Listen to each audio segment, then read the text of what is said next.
आज गुरुपौर्णिमा. आजच्या दिवसाची सुरुवात झाली तीच स्वामींच्या दर्शनाने. मठामध्ये गुरुपद घेतलं आणि सगळी जबाबदारी स्वामींवर देऊन घरी परतले आणि घरीही अभिषेक केला. शेवटी काय, करता आणि करविता तुम्हीच माझे स्वामी, हात धरुनी मार्ग दाखविणारे तुम्हीच माझे स्वामी. छान मनासारखा अभिषेक झाल्यावर स्वामींना फुलांमध्ये सजवलं. त्यांच्या आवडीचं हिना अत्तर त्यांना लावलं. त्यांना आवडतं म्हणून चाफ्याचं फूल देखील वाहिलं. छान धूप दीप उदबत्ती लावून माझ्या स्वामींना ओवाळलं.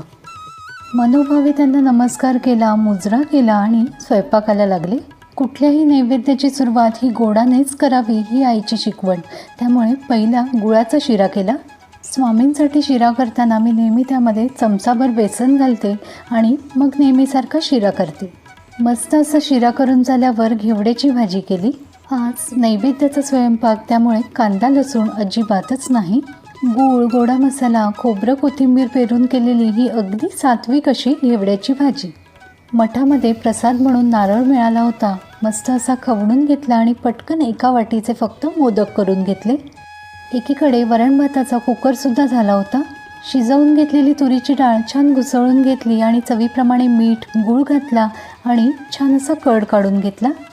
हे असं मस्त घुसळलेलं एकचंद गोडं वरण म्हणजे आपल्या महाराष्ट्रीयन जेवणाचा एक अविभाज्य भागच आहे ना. चला, मोदक वाफायला ठेवले होते. एकीकडे मी भजी करून घेतली. आता पान वाढायला घेऊया. वाफाळत्या भातावर गरमागरम गोडं वरण, त्यावर साजूक तुपाची धार आणि पहिल्या वाफेचा उकडीचा मोदक, अर्थात त्यावरही साजूक तूप.